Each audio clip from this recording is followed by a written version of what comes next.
Thank you very much for having us. This is the analytics sucking the joy out of sports. So we are the contrarian panel, I am told. Hopefully it is not.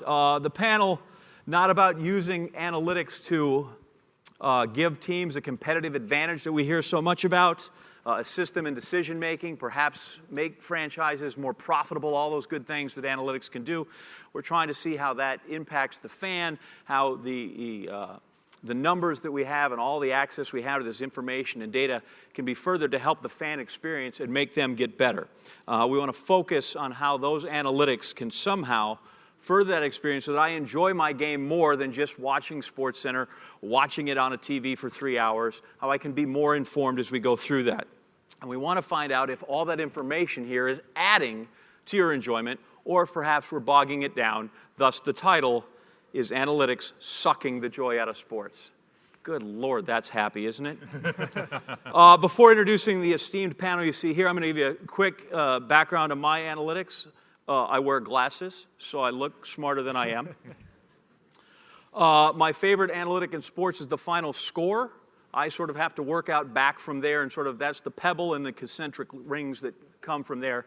And then when I was a sophomore in high school and managing the cross-country team, I came up with runners passed, where at the mile mark I found out where our guys were, and then at the second mile mark I found out where they were in the race to see if they were moving up or sliding back, and then when they finished, to which I did twice and thought nobody was looking at, and then the coach said, "That's pretty cool. How come you don't do that every time?" And I said, I don't know, but I will. So I thought I was pretty genius about that. And then as I was giving the mile splits one time and trying to do that in my head, I got distracted, and so 6:01, 6:02, 6:03, I went clear up to 6:034 before I realized you just go 6:34 and you can get rid of the O. So I'm not really that bright after all. So here's our panel. I'm going to start here because I just feel like we should recognize the underachievers first.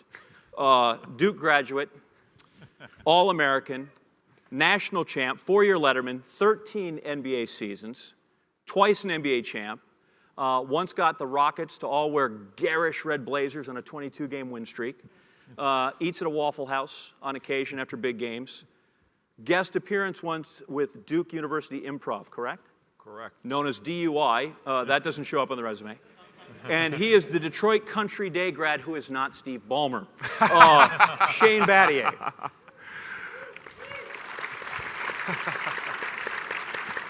He's also the only former Duke basketball player that is from ESPN that's not named Jay. To my immediate right is Ben Alomar. He is ESPN's Director of Analytics here for the Worldwide Leader, and I'm going to read word for word what he's got on here. He's also worked as a professor of sports management at Menlo College, sports analytics consultant, researcher, author of Sports Analytics, a guide for coaches, managers, other decision makers. Just got a copy of that. Thank you. You're welcome. He's consulted with a variety of teams in the NFL, the NBA, including 5 seasons with the Oklahoma City Thunder. He and I share a love of Wessel Westbrook. And additionally, he founded the Journal of Quantitative Analysis in Sports. When's the swimsuit issue for that? Is that out? No? February? Shane is in the August issue. Very good. First peer-reviewed academic journal of research in sports analytics. So again, Ben Alomar. And then at the far end, who is tops in WARP, which is wins above replacement panelist, is Brian Burke, leading innovator football analytics, founder of the Advanced Football Analytics website, independent consultant for multiple NFL teams and media outlets, native of Baltimore, graduated from the U.S. Naval Academy, Naval Postgraduate School, former naval aviator, combat veteran, so he's a better man than most of us. Brian Burke is here as well. And so now I'm going to try to click and see if all the technology works here. There, oh, no, go back I'm going to go back. Oh, there I've got it. I know my Lisa Simpson when I see her. So we're going to start at the beginning because that's always such a wonderful place. What is sports analytics, right? Most people in here, obviously, are here. There's 3,100 people here the next couple of days to talk about this. But I think it's important we set sort of a baseline definition of what we're going to talk about here before we begin the larger discussion of how this is going to impact the fans. So I've already given you mine, right? Final score, very important. I'm going to start here and we'll just move on down and let Ben touch on what he thinks we're at here as we start the larger discussion to bring the fans more in what's involved here, not executives and players and GMs. So I think that in the context of telling stories in sports for fans, analytics is about taking data and transforming it into useful information that helps inform the fans more and gives them a deeper look at the game. That's often with advanced statistical analysis, but that's, in a nutshell, what analytics is supposed to do. As a player, former player now, my definition of analytics is pretty simple. What wins, what loses. And there's a number with that? Because you said sometimes it's heart, sometimes it's desire, and sometimes those are things there is a data point and a statistical backing to what wins and what loses in sports. Yeah, I divide up analytics into a few different categories. There's the team category you mentioned, where it's a decision analysis tool, decision support tool. As far as for fans, though, which I think we're talking about today, from the fan-facing stuff, analytics is really about using data, using some kind of numbers, gaining some kind of insight from those numbers, and then you have to communicate that insight in a useful way, in a digestible way, so people learn more about the sport. Now, because I was asked to host this panel does not make me a non-believer about sucking the joy out of analytics. I think it was just a random draw, very early on the schedule at ESPN, and so I got picked. It's not because they said, well, let's go with the guy who doesn't believe. Interested as everybody else. Well, we'll get to why in chat. But in terms of non-believers, we know some. Yeah, there's Chuck. Chuck recently made some news. No good team allows 118 points. So Chuck offered that quote and very definitive thoughts on what he believes analytics are good for. I've also found out that analytics are not necessarily where I sit to watch a game during the telecast. If in fact I move from one chair to another, my team is better or worse from where I sit. That apparently is feng shui and not analytics. So give me an example or so of some other false analytics that people get into. Well, it's really easy in some sports that, anytime we see data, it's now called analytics. Mm-hmm. That's not really the case, because it's often just we've boiled down, the data set into such a very, very small number that happens to support a particular storyline. Somebody has never hit against this particular pitcher. Well, they've been up against them twice. So it's not really, there's no information in there, there's no analysis in there, it's just a bunch of numbers. Anytime you're talking about analytics, you're talking about something that actually has information in it. So Chuck's 118 points, that's sort of a random number they drew out, and just because it happened to be part of the story, and there's no analysis behind that, obviously not the case, and so not actually analytics. But Brian, right, I mean, he's got followers. Charles, he's got a big voice, and people are watching, and there are a lot of people that will go, 118, that. I mean, Coach D'Antoni, he's won games you give up 118. Sure, he's down there, but he knows better than that. But most people do not. Well, Chuck's using analytics, right? 118 points, that's a number. Like, he's got a model behind that. It might be a very simple model, like the more points you give up, the worse the defense. But okay, now, if you're going to use you're going to use stats. Everybody uses stats, even the people that poo-poo it and disparage stats. Oh, that's just a bunch of nonsense. Guys like Chuck, they're in the next breath, they'll throw out some other statistic to back up the fact they don't like statistics, and like you did there with 118 points. So if you're going to use stats, you might as well use the good ones. Mm-hmm. Use what's right. In your case, your degree's in what? Something very statistically oriented. Religion.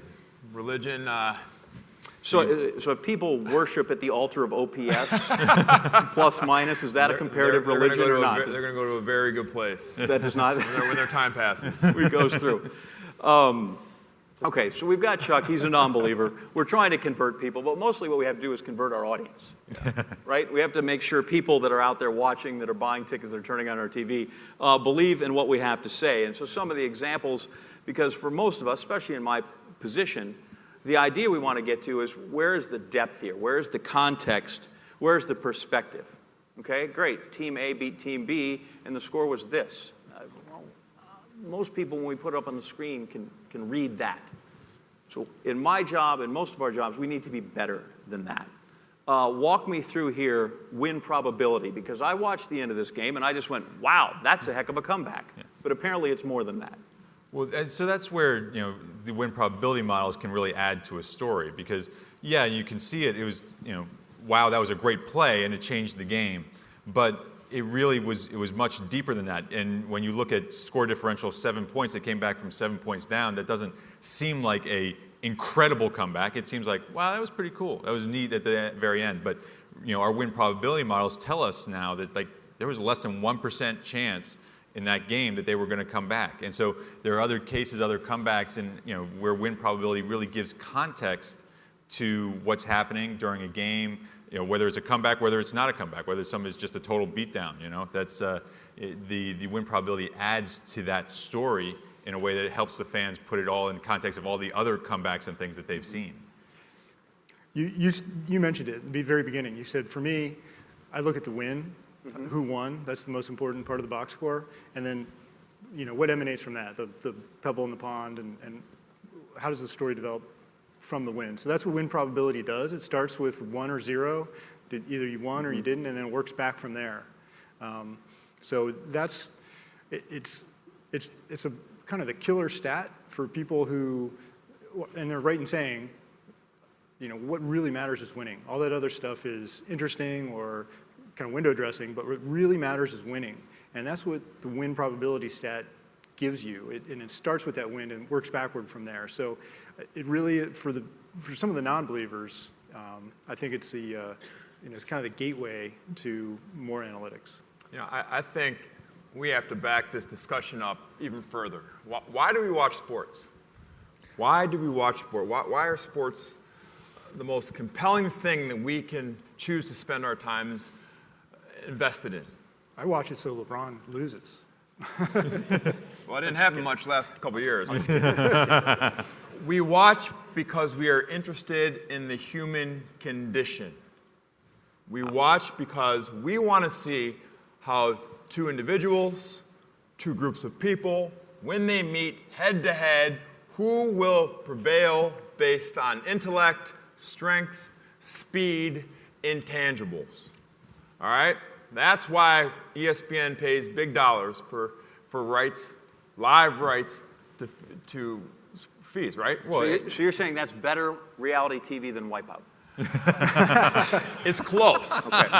Zeke Battier might argue differently, my 6-year-old son, but the human condition. And so when I look at a stat like that where the win probability is 0.5%,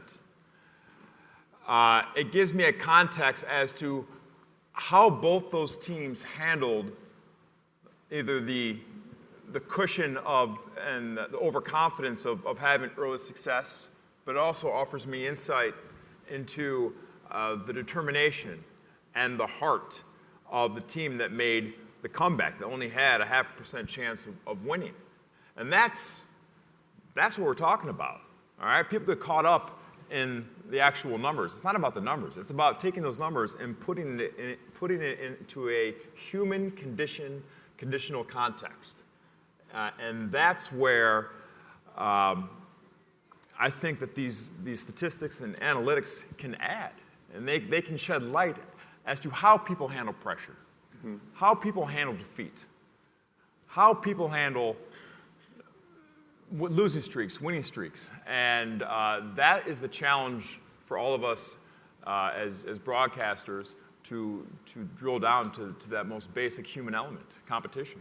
Yeah, and sort of not quite as deep as that sort of human condition. The other. Sorry, I was a religion major. That's fine. Sorry, That's fine. I did economics, so we're just different planes.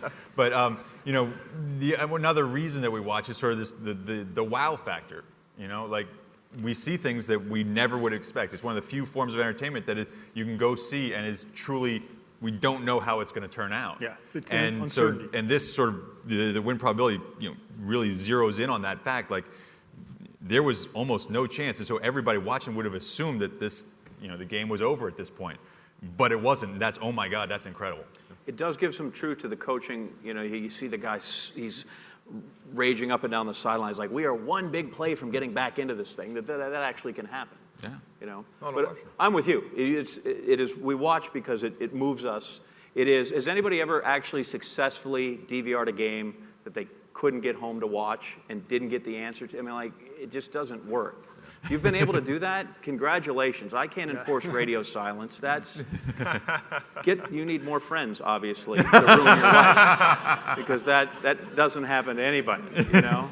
I'll go back and watch what I've seen. Sometimes it's easier when we go through, but I do think, you know, that is why people pay. It is the last bastion of reality television. It is the best reality television that we don't really know. It's not scripted, and we don't know how it's going to turn out, and which makes it so much fascinating, or so unpredictable to the point that we can have a 0.5% left. Other things, and you talked about, you know, let's get down on LeBron, that sometimes can be fascinating to find out with LeBron James. I think I have a faulty clicker. Oh my goodness, we don't want to talk about Pete being an idiot. LeBron has never led the league in scoring, assists, rebounds, or steals, which is why when we were in the green room earlier, I challenged Shane to tell me why it is that LeBron is not terrible, because it appears he might be. It's proof. Well, to Barkley, he wouldn't be any good. Is there ever a time where we decide then, if this isn't good enough, that because I watch him play a lot, and I think he's excellent, that I look at the back of You've got a keen eye. Right, that if I ever look at the back of a bubblegum card, or a trading card, because they don't put bubblegum in them, where instead of seeing just points and assists, I see win shares, or I see player efficiency rating. Well, do you think we're ever going to get to that spot? And now I'm a kid. Because let's face it, if you want to introduce this stuff, it's like the metric system and everything else. Let's teach them when they're 8. and they're learning it, because at 30, at 35, at 40, going to be 50, right? It's hard to sort of adapt to these things. I know what it is. I know what I like. And all of a sudden, if I have win shares and player efficiency, I'm like, it's much easier to go by the other thing, right? So if I can get it on the back of a bubblegum card, a trading card, and I get it to my kid at 8, suddenly it's easier to grow it young there. But do we ever reach a point where those things become so valuable to the fans that I search for that rather than my scoring table? Well, I mean, I think it goes back to what Brian was saying about using, you know, if you're going to use stats, let's use the best ones we can. And, you know, a lot of this stuff is really new. I mean, we talk about efficiency in basketball and you know, rebounding percentage, assist percentage, usage rates. Like, these are really in the scope, scope of professional basketball. It's really new stuff. I like to think that you know on-base percentage in baseball is pretty common now. I don't know if it's on the back of a baseball card yet, but I would guess it will be if it's not. So the basketball stats, they're going to be headed in the same way as soon as they are part of our sort of collective way we talk about basketball. I know a great football website, by the way, that does have all that stuff. Live during the games, too, in real time.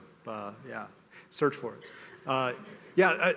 Taking a step back, the human drama part of it, the element, that there's an uncertainty, and that uncertainty needs to be resolved. It's a contrived battle, just like in the old days of real combat. And that's what sports is. It's this contrived kind of simulation of combat. That's how I think of it. And there's all the same drama and personal characters and things, and that's what makes sports really compelling. So that uncertainty, though, can be quantified. And the theme of the panel here is sucking the joy out of it. And I'm afraid part of that is true, that when you do quantify that uncertainty, some of the joy does, at least for me, is removed. I remember when I first started doing some of these models, the first thing I learned was football games are over long before we really think they are. The leads are out of reach by the third quarter, not by the fourth quarter. But the announcers do a great job of keeping you interested. That's their job. That's what you want. You don't want people to turn off the TV thinking the game's over. But when you don't tell that to John Yeah, Anderson. no, I'm sorry. He's a Packers fan. Too close. Too soon. Too soon. Right. I can give you an example of a game that was not over, despite too soon thinking that it was over. Yeah, that's a good point. That's a really good point. But for most other games, it does it takes the joy out. And even from the season-long perspective, in baseball in particular, and NBA has this problem too, is you pretty much know who the playoff teams are going to be sometimes by June or by January in the case of the NBA. And that takes a lot of the drama and suspense out of it. And you want sports from the league perspective, from the entertainment perspective, you want the drama to continue as long as you can. That's where the enjoyment is. So sometimes the analytics it gives you that certainty. It resolves some of that drama too early. But I would say the greatest drama occurs in a playoff scenario. Do you disagree? Oh, absolutely. Yeah, high leverage. Again, It's super high leverage. It's the reason why March Madness is such a huge success in our country is because there's only one champion, and you have a bad shooting night, you're done, and that's compelling. Mm-hmm. America loves American Idol, and they love Survivor and Big Brother. You know why? Dancing with the Stars, because there can only be one. Right, but so do you need numbers to have that joy increased, or the information that is out there, does that detract from your? If you have a vested interest, I know that I became interested. I read Brian's columns a lot because I really want to win my fantasy football league. And I have a vested interest in having bragging rights over Mike Dunleavy, who's in my league, that I know more about football than you do. And if you lose, you have to wear a Dora the Explorer backpack at the next draft. And so there has to be, I think, a greater incentive for the public to get invested into analytics. It's not going to happen by itself. For me, it was fantasy football. I think that the YouTube generation and the generation that is so proficient on smartphones and not scared of technological changes is going to be much more open to the thought of analytics versus baby boomers, even Generation X, who historically have been more intimidated by technology and the change that technology bring. And I think especially for the boomer generation, hey, let me just enjoy the game the way I've always enjoyed it is the number one thing that I hear. I don't want to hear total grandpa. I don't want to see how the sausage is made. I just want to have a nice grilled kielbasa. Yeah, I mean, it's not really that, though. I mean, that's what they say, but it's different. It goes back to what you say. You grew up with these certain numbers. You're totally comfortable with a certain set of numbers because those are ones you grew up with. It's just like working, when working in, an NBA front office, we had general managers and coaches who they were really, really successful doing things in a certain way. And so introducing this new way of looking at the game, a deeper way of looking at the game. They have a vested interest. Well, they have a vested interest. They have a huge economic emotional interest. But we're talking about Joe Public. What's their motivation to change their way of thinking? Their motivation is to learn. But you're right. We have to, the people who are interested in promoting and getting deeper, it's on us to demonstrate the value of it, to demonstrate that this actually gives you a deeper look at the game. Just like with the coach or a general manager, you have to show that this actually has value to how you make decisions. For fans, this has value to how you view the game. You learn more and you're more invested in the game and thus enjoy it more as you're watching it. Well, there's no one Joe Public. So there's multiple niches. And so the analytics side of things appeals to a certain niche of this niche right here, you guys. And it's growing, but it's growing. So market segmentation, right, is a big word in your industry. You have, for the college football playoffs, you had how many different channels with different kind of 5 or 6, different kind of mega cast, right? And there was one channel that had the coaches on it, and that was kind of, to me, it was like the analytic kind of spin on the game. That's what I tuned into. So now with the internet, with the things Shane just mentioned, with all the different channels you can have, the different, there's SAP button. You can have different audio feeds for the same telecast for the same game, and you can appeal to different levels of fans at different analytic levels. I think you don't have to force all the fans to accept, WARP or any other stat. You can have it out there for them to come, buffet line. They can take whatever they want and then move along. If it turns them off, they can escape it. Quickly before we jump ahead, Shane, let's get you interested in actually your sport when you play basketball. So we see those things about LeBron, and it's very easy to go, okay, yeah, he's clearly a great player. There's a certain guy, Kevin Durant, that superstars sort of reveal themselves easily. Okay, you get the title from the New York Times, a no-stat all-star, right? So is that a left-handed compliment to you, a backhanded compliment? Do you want fans to go, no, really, look, I do a lot of things that are, as they say, quote unquote, don't show up in the box score, but they might show up in analytics.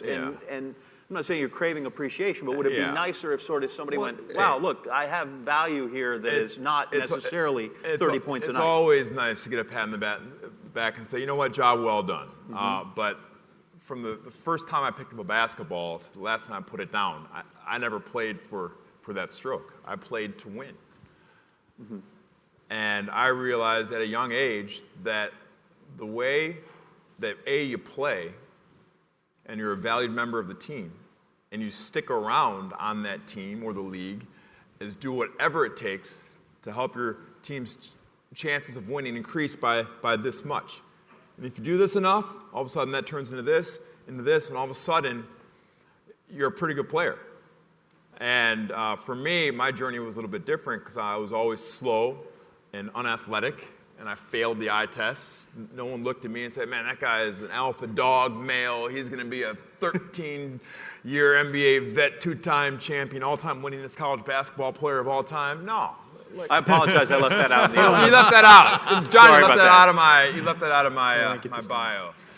Dick Vitale would have gotten that right if he'd have been here. And so, my biggest flaw is I buck the narrative. And I speak well, and I like to listen to classical music, and enjoy cooking and long walks with my wife and my dogs. You're like the Pina Colada song. And I don't fit in the narrative of what Joe sports fan thinks a person who has my resume should be. And so what the analytics have done for me is they have, in a backdoor kind of way, justified my career. That despite me failing the eyeball test, I actually had a pretty good career, and everywhere I went contributed to winning. So I'm appreciative of Michael Lewis and the No Stat All-Star. It's given me validation, but that's not why I started this journey originally, but I'll take it.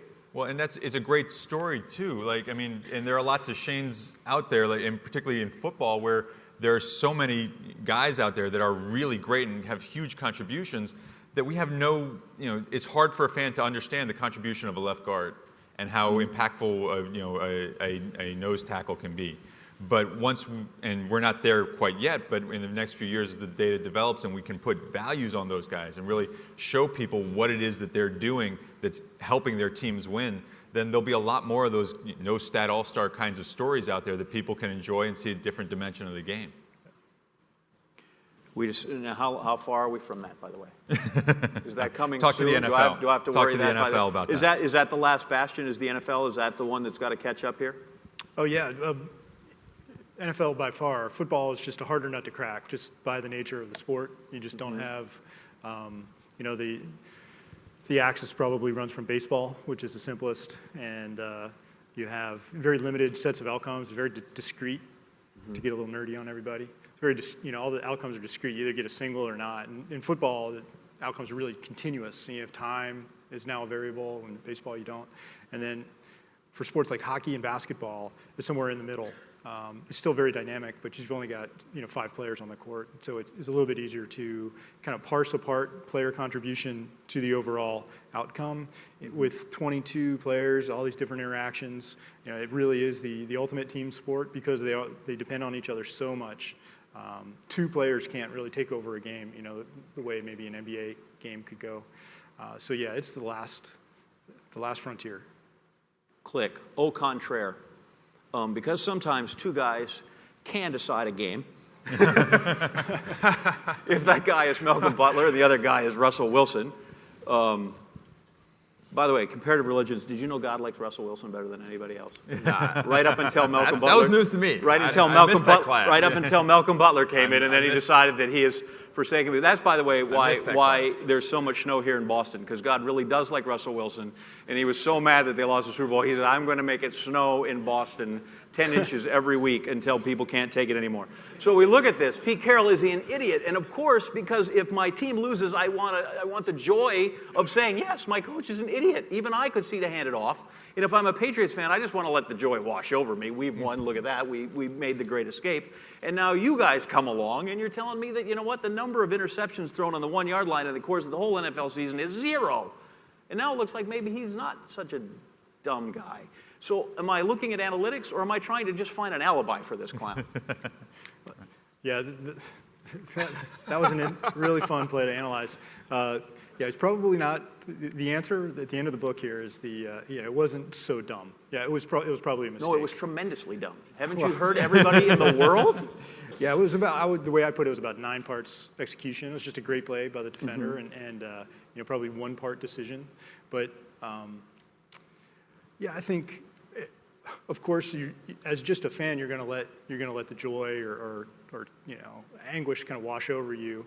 But there's a certain segment of fans who want to know, okay, how unlikely was that? Really, like, where does that stand in the pantheon of great football plays? Is that number 1? Can we say that was the most exciting Super Bowl play ever? Yeah, there's ways to quantify that, and that can be fun and interesting for a lot of fans. Not everybody, but enough of them that it's worth doing, worth looking at. I try to focus on the team side of things, the decision analysis type of thing. But one of the dangers in terms of sucking the joy out of things is kind of going back to that same well. So, I find myself sometimes stuck in a rut. And you make one insight and you keep applying it over and over and over, and it's just easy to do. How unlikely was that? It was like a common story. So if you read all these analytic blogs and you tend to get into this rut where there's this cookie cutter kind of story you write and you just kind of fill in the blanks, and that's not really compelling even to me, and I'm a big fan of analytics. Mm-hmm. Well, so I just want to pick up on this for a second because I think that this is where analytics helps the story tremendously. Because the initial story was Carroll's an idiot. Right. However, the real story of that play, when you see the unlikelihood of what happened, the real story is Butler's play was spectacular. What he did was amazing. And that got missed. Like, it was talked about in certain circles. But he got a truck. Tom Brady didn't miss it. Yeah. But it was not, when people talk about that play, they talk about the decision. Right. They don't talk about what he did. And that was an amazing play, and that was a play to be celebrated and not like talked about as, well, it was just stupid, and so there was no reason to do that. But even in the decision, isn't there sort of like with the Barkley 118, there's sort of opportunity in all this, right? Because now we can sort of poke holes to some degree in conventional wisdom that maybe actually just handing it off on the goal line there isn't always the best play. Well, absolutely. I mean, analytics helps us right away. We can see that from the odds of the interception. I mean, that was such a, it's not zero there's going to be an interception there, but it's really, really low. And even when you see the point, the picture we have of when Russell Wilson is throwing that ball, the odds, there's no way he thinks there's any chance there's going to be an interception there. It was just a spectacular play, and we missed it as a story. Good call, bad call, Shane? Good call. When you saw it, you were all right with that? I was okay. The execution of the play was not done properly. There was the other receiver didn't come off as hard as he could have to make that play work. The old pick play, that's legal in pro football. It wasn't executed properly. And again, this is a fascinating play because it goes back to Joe Public wants to see how people react under the most duress and the most pressure, and there's no more pressure-filled play than in the NFL season last year than that single play. And one team is lionized, the other is demonized. And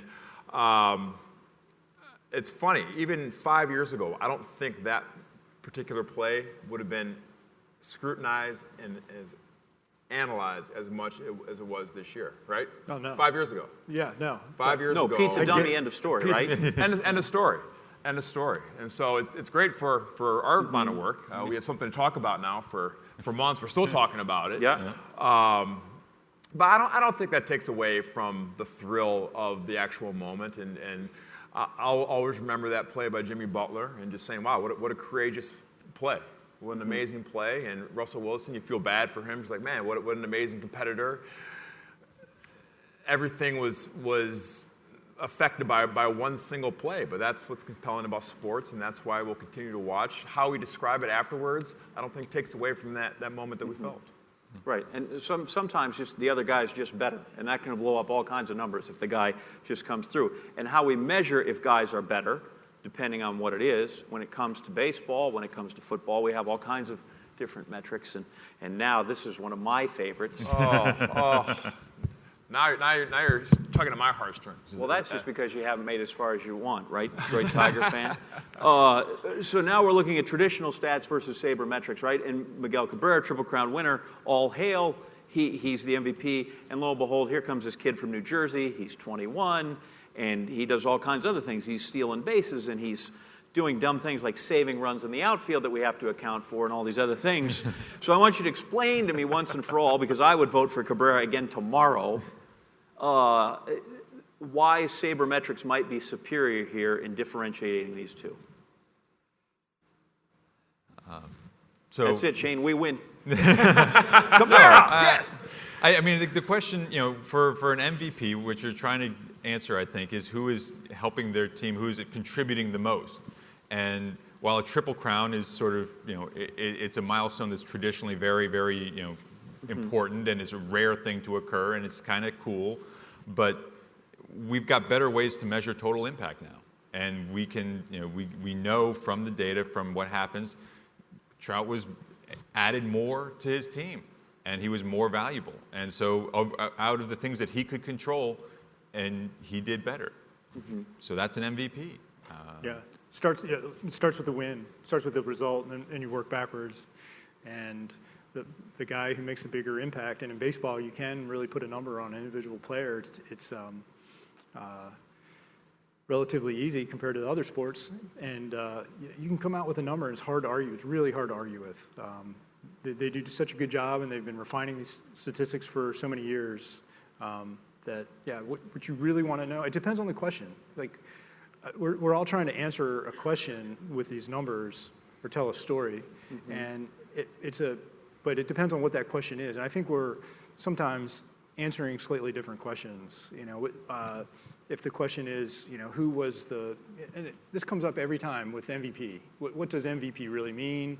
Can J.J. Watt be an MVP because his team didn't go to the playoffs? And so, should we throw Clayton Kershaw in there because he pitches every fifth day?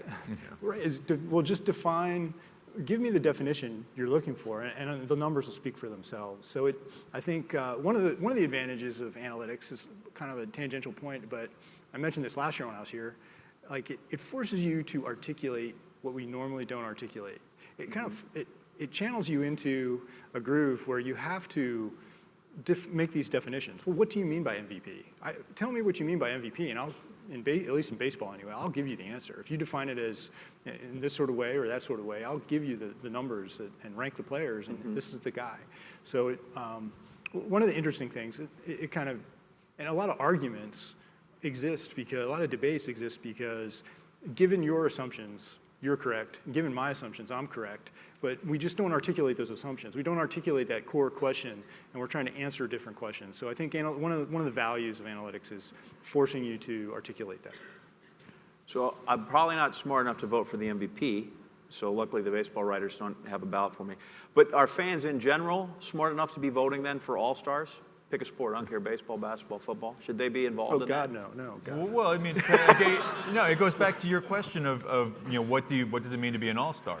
Like this is if the All-Star game is a game for fans to see the players they want. Like who else is better than saying than the fans to say those are the guys I want to see play in this game. Game doesn't mean anything. It's just an exhibition.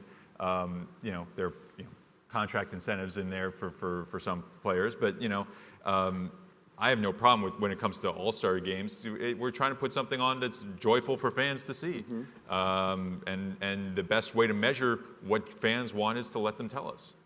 Do you ever look at the all-star roster in the NBA when the votes come out and they put them together and you go, well, I don't see that? Well, listen. All right, I averaged for my career under 10 points and 5 rebounds per game. One year, I know that Commissioner Stern was sweating because I finished 4th in all-star balloting. All right, I wore a Chinese basketball shoe. And so I had 1.5 billion friends over the pond yonder who had my back, all right, with my robust stats. And so while that felt good, there felt something very wrong about me getting 4th place in the Western Conference All-Star voting with my meager stats. Has there ever been a guy that popped up there and you go, come on, that's not right? Well, it shouldn't be that. How about Kevin Durant? God bless him. He's right. I'm one of the 5 best players in the world. I should be on the team. But if you haven't played all year, you should be taking up a roster spot?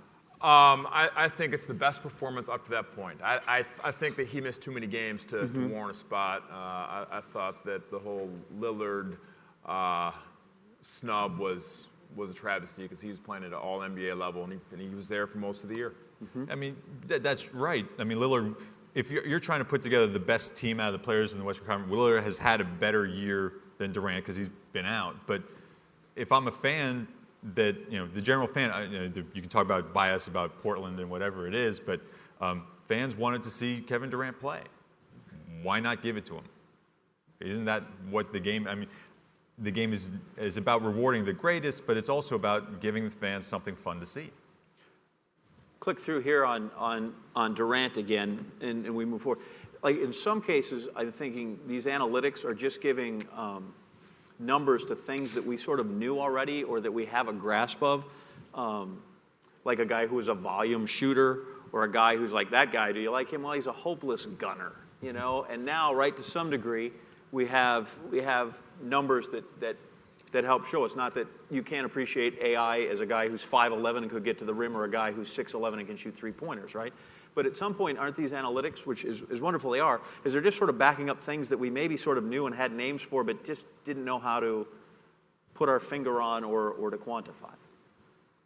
I think that there's an element of that, but there's also an element of putting those things that we talk about, making us define them and saying what kind of impact it has.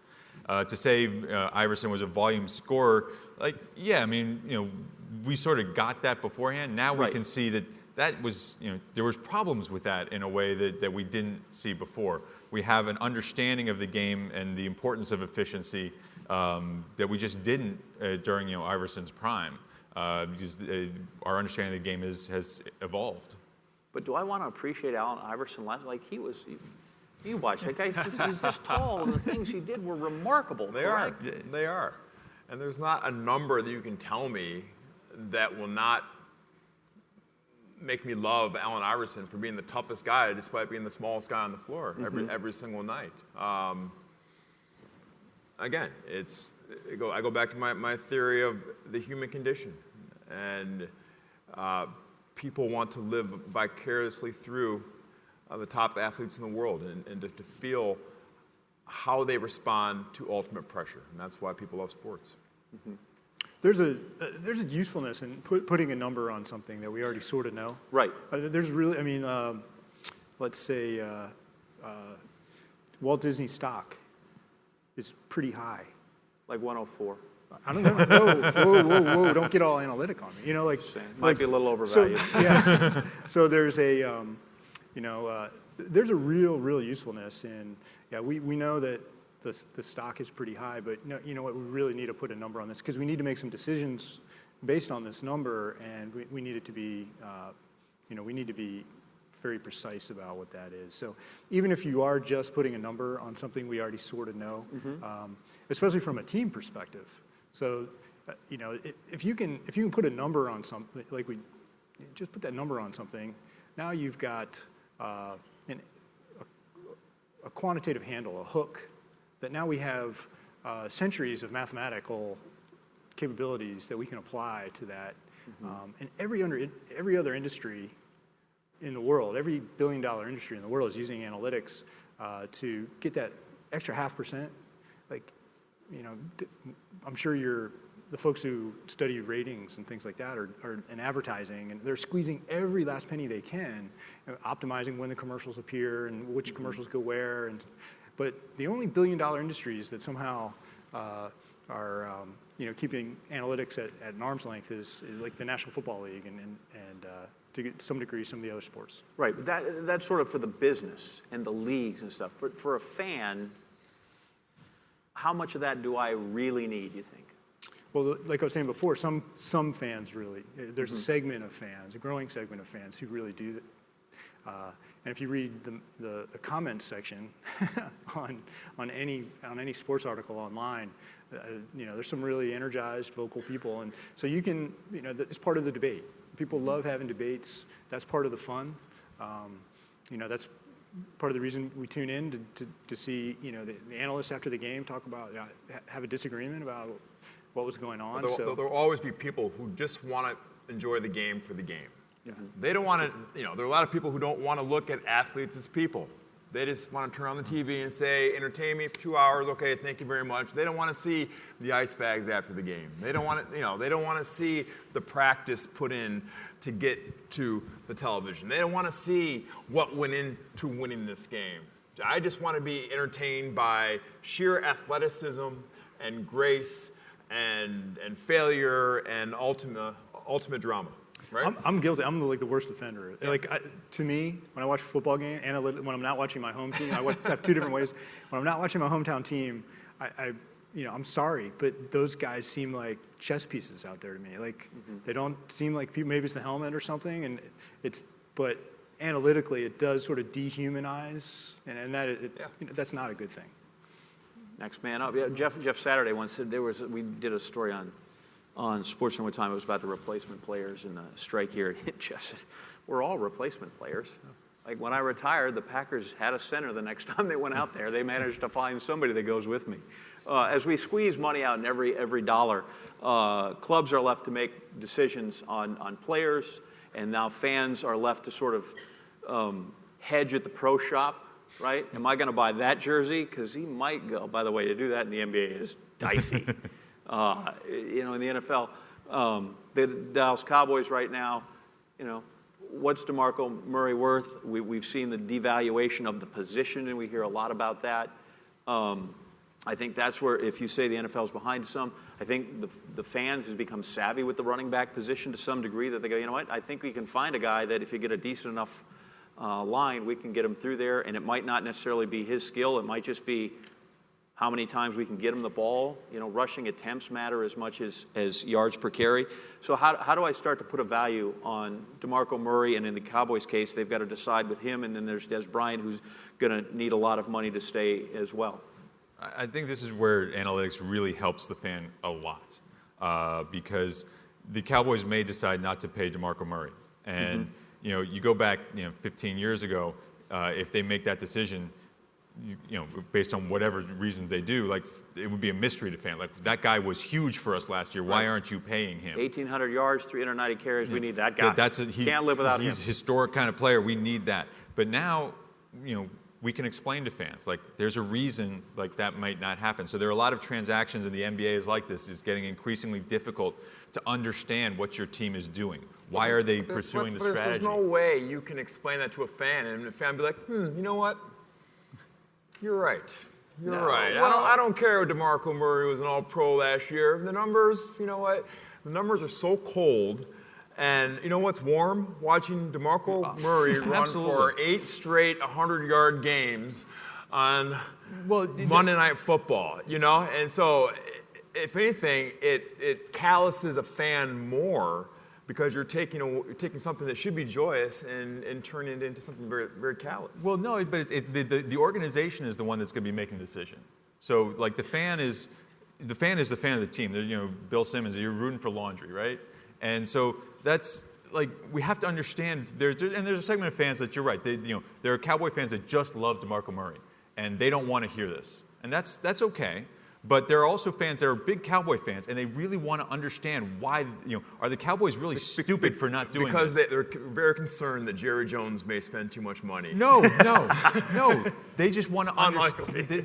They don't. They're not rooting for or against this decision next time. The fiscal responsibility. But when the decision I don't happens, know too many fans that are worried about the fiscal health of their franchise. It's not about the fiscal health of the franchise. It's about whether it's a smart decision given the reality of, making decisions in a front office these days. It's a mystery. The NFL trade deadline, so many things happen. That could be a total mystery to fans without some analytics explaining some of the value and some of the reasons why teams traded guys that or for picks or for whatever it is. We have analytics that can show you the value of those crazy conditional picks now. So otherwise, it's a total mystery. It's too much to even handle. So it helps fans process and understand it in a way that maybe some fans are never going to tune into that. But I think there's a growing segment of fans that really want to understand because the business of sports is getting so much more complicated. And I think Brian would agree. Part of who owns the data is who owns the key. So for as many analytic points you want to spin to a fan base, I'm sure there's some smart, enterprising people that can make their own analytics and spin it back at you, right? And so all of a sudden you, again, he who controls the numbers can manipulate them. And as a player, that's why I'm sort of glad I'm getting out now. With all the new biometric data and all the data that's available on players, I know that if a team can find something that they can use against me in negotiations, they're going to use it because it helps their bottom line. Your agents, though, I'm available, by the way. Your agents can use those kinds of analytics to do the same thing on your behalf. And you, in particular, would have been a big beneficiary of if we had a wins above replacement for Shane and not 9 points a night or whatever the average was, then you could be looking at bigger paycheck, I guess. But we have a lot of. Are we in danger of drowning in all this information? If I'm just a fan, because as I bounce again, and you want to talk about, let's get into numbers, religion, and everything else, right? Right. If all the data tells me Tim's terrible, but it doesn't make him any less a nice guy and anything else. But how come he kept winning the games? Well, that's, again, and the answer is Do we just go, that's a statistical anomaly for a while? Or no, he just didn't. Got him to the playoffs and won a game? No. Like, there were a lot of other guys on the field that did stuff that made those games happen. Leader of men. He willed the team. Yes, yeah, perhaps. And I'm sure he's a very good young man, but he didn't win those games. And that's what analytics tells us. Analytics helps us see the real story. And without them, then the myth of Tim Tebow grows, even though he's terrible. You follow football. Where's Tim? Yeah, no, the Broncos. So he's rightfully out of football, despite all the fans that would like to see him, that might go to a game to see him. They'd go to like 2 games, and then he's not very good. No, fans love winning more than anything. So there may be a lot of Tim Tebow fans. So if he went to the Jaguars, near his hometown and near Florida, he would be a draw for a while until the fans realized we can't win with this guy. And so, but they won. Well, you need an all-world defense, and you need an all-world running game, and a couple of lucky plays, and you need an easy schedule and a whole lot of luck. Yeah, and then you can win. Okay, so fans love winning. So I'm going to click this one and go right through it because we're going to skip Kobe and Clutch. We're going to skip this guy going. Fans love winning. They won a lot, and this guy won a bunch, and yet you guys want to kill him. And if the Yankees didn't have Derek Jeter last year in his limited range, and he doesn't go out and play on the field, I don't think anybody comes. God bless the Yankees and how great they are. I don't think anybody goes to the game. So there's got to be value in these people, sometimes beyond the numbers. Oh, there's certainly business value. I mean, Kobe is without him on the Lakers. That's the justification for the contract that Kobe signed. Absolutely. But fans, again, don't really care about making money for the owners. They care about, winning. And nobody won more than Derek Jeter. Won constantly. 5 World Series. And made plays, even if he's not the greatest defense player. Made smart plays, made great plays that helped him win. But didn't make a whole lot of other plays that could have helped them win more. How much do you need? I mean, the guy was in the playoffs all but, John, 2 years? My entire career was predicated on everywhere I went, my teams did better than when I was not there. My teams were better when I played, when I didn't play. And so I like to believe that I made my teammates better. And that's one place analytics is still trying to catch up, what I call the halo effect. And we talk about MVPs and most outstanding players. A guy like LeBron James. LeBron James, obviously his numbers are off the chart. But what LeBron James does, as well as anyone, is that when his teammates see him in high gear, throwing, just going after it, you say, holy shnikes, I need to get on his level. I need to get on his level. And I think fans can appreciate that. Exactly. I think they can see that. Exactly. And that's not quantifiable yet. Yet. Yeah, it will be. And that's the key. The is halo. Like, we have to start defining that, as Brian said. Plus minus would pick that up. Well, I mean, even that, it's not. There's something deeper than that. Yeah, I think you're right, and that's part of the sort of the challenge of explaining that analytics is a developing field. Like, we're new, everything is just happening now. We've done a lot, but we have a world more to go. And valuing, establishing what leadership is and measuring it, establishing that the halo effect that we need to do all of that stuff. But that doesn't mean that everything that we've accomplished so far doesn't add a tremendous amount to how we can understand the games at a much deeper level. No question. So, I mean, but I agree totally. We need to do all of that kind of stuff. Well, Vince Scully's famous quote about statistics, right? Is everybody familiar with that? People use statistics like a drunk uses a lamppost, more for support than illumination in that case. But I think in any case for the fan, especially if you're presenting it from a sports center position, there's a difference between analytics that sort of in-house people need. If you are making a GM decision, if you're making a coaching decision, as opposed to the fan. And I think if you're a fan, it comes down to what's the right information, what is the relevant information. I think there is a demand for it and will continue to increase, because just like after we went to HDTV and people, I don't really need the HDTV, and now you see something on SD and you're just like, oh my God, I have Fred Flintstone's television set and this is awful and I can't stand to watch it. I think analytics are going to be similar to that. And I think ultimately, right, are we not left to, as a fan, just sort of pick and choose? And whether I give people 10 pieces of information, or if I have time for 5, I get them out. It could be very much just like listening to your mom. I kind of got that one, and some of it I just let go, and it's okay, and I don't need to hear it until it comes back. So if you're going to go through that, where do you think the most relevant analytics are for the fan? What's the most useful ones for them as we wrap up here? Well, I think the power of analytics for fans is to make sure that we're telling the right story. So we're using it for illumination, finding the right story, and telling fans that, as opposed to, I think this is true. Here's a number that supports it. That's either that's not analytics. I mean, that's finding data that supports me, and plenty of coaches that like to do that, and plenty of fans. Everybody who is in an argument searches for the evidence that supports what they think.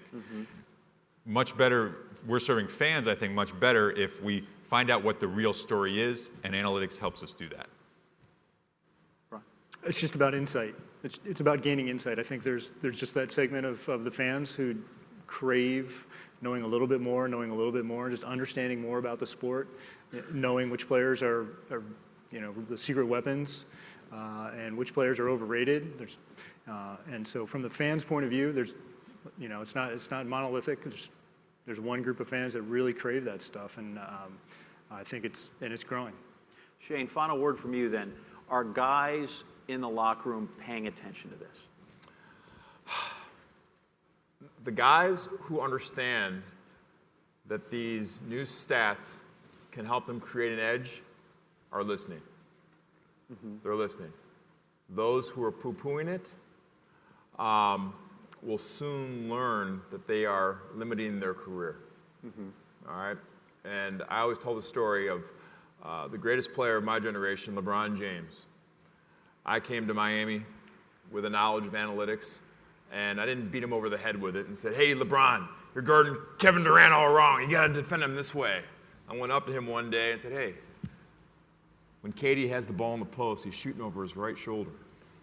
And he went out, defended him well the next day, and once he had that little hook, I call it the stat drug. He was hooked. He wanted more. He would say, tell me more. So if the greatest player of the generation is looking to grab a competitive edge by this much, I think every player will be wise to follow suit. And how much is this much between being there and winning a championship and being out in the first or second round. It all adds up.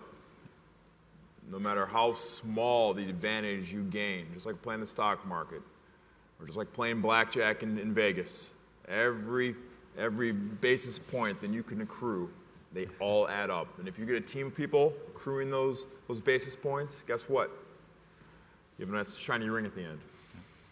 Man, you hit it right there. We were at the 24-second clock. I thought you were going to take it down for the last shot for us as we came through here. Like we had it down. I'm with D'Antoni. You know? I had it down. We have 10 seconds. Shoot early in the shot clock. Yep. We can get I'm with run a D'Antoni. 2-for-1. We're up by D'Antoni. 3. Should we foul? We're up by 3. Should we foul? No. No. Defense. Play Don't defense. want to foul 3. Brian Burke, Shane Battier, Ben Alamar, John Anderson. We appreciate everybody joining us. Keep watching, though. I don't think anybody quit watching regardless of what happens. Thank you for your time.